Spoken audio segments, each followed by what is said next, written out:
I get it. Everybody has a living to make.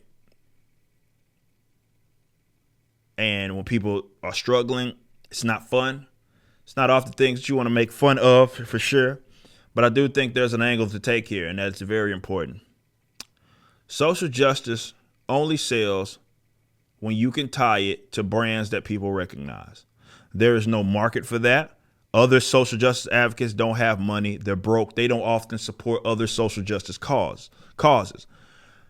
The only time their material is often making money is because it's tied to some mega corporation or a state-funded by way of libraries and other deals and activism in various forms. You go through the public education system, especially with his libraries as well. There's a lot of money laundering going on through there. There's no true demand. Anytime these guys try to create their own material, they often end up broke. And it's simple.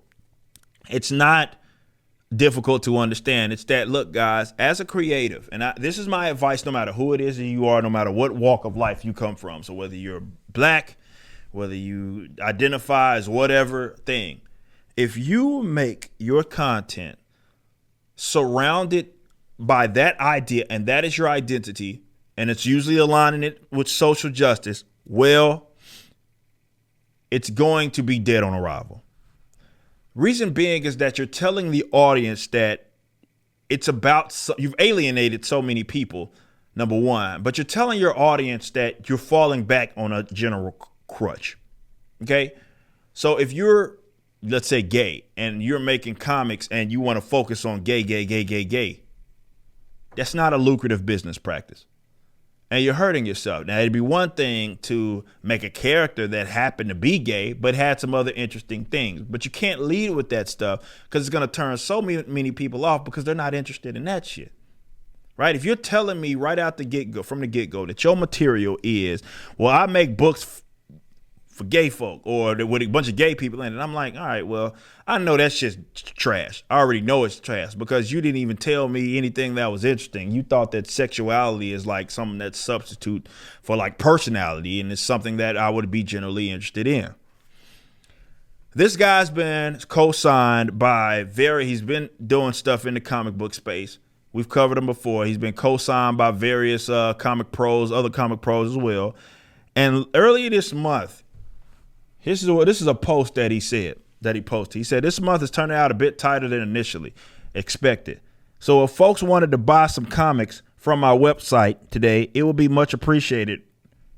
It would really help out. Now you wonder, who the fuck is this guy? I'll show you who this guy is. His name's Joe Glass. And as you can see, all right, look at this. This is a comic book called Glitter. And it has obviously various homosexual people that are on the front. Why would I, an avid comic book reader, why would I look at that book and say, oh, I'm going to fucking buy that shit. I'm not interested in this. This is what the little sub deal says. It says they're here, they're queer, and they ain't taking shit no more. Why would I want to read that?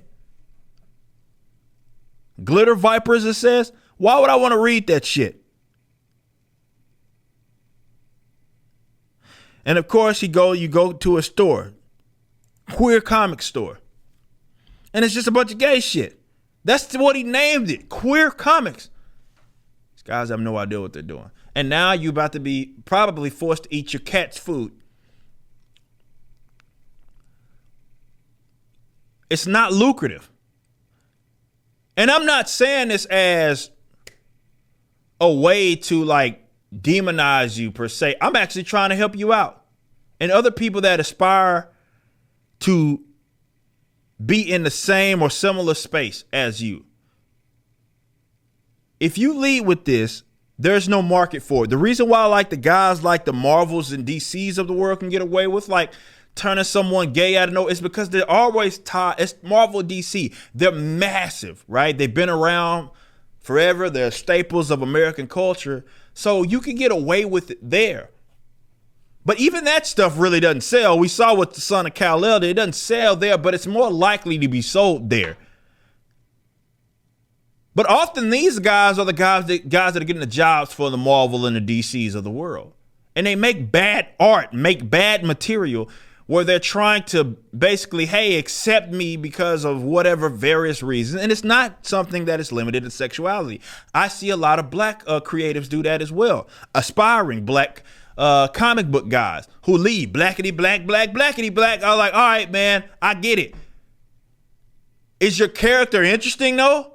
Like, tell me something else about other than the fact that you black and you're trying to do all this blackity black shit. How about some other things? How about leading with, okay, this is something that can resonate with everybody? See, when you don't do that, you end up with material that is less likely to be adopted.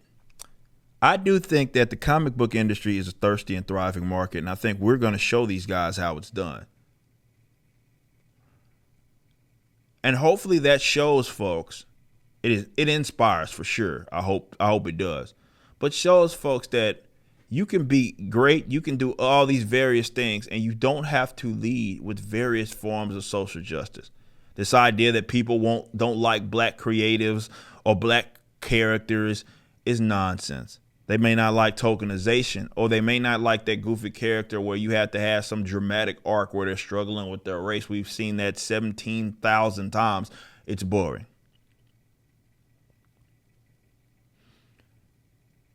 But, Joe, this was always going to happen. I get it. You struggle. I don't like to see people in financial pinches. I get it. It sucks. But you're doing it to yourself. How about this, Joe? I got a challenge for you. Try maybe switching it up a little bit with your with what it is that you lead with. Maybe instead of leading with sexuality, you lead with interesting character.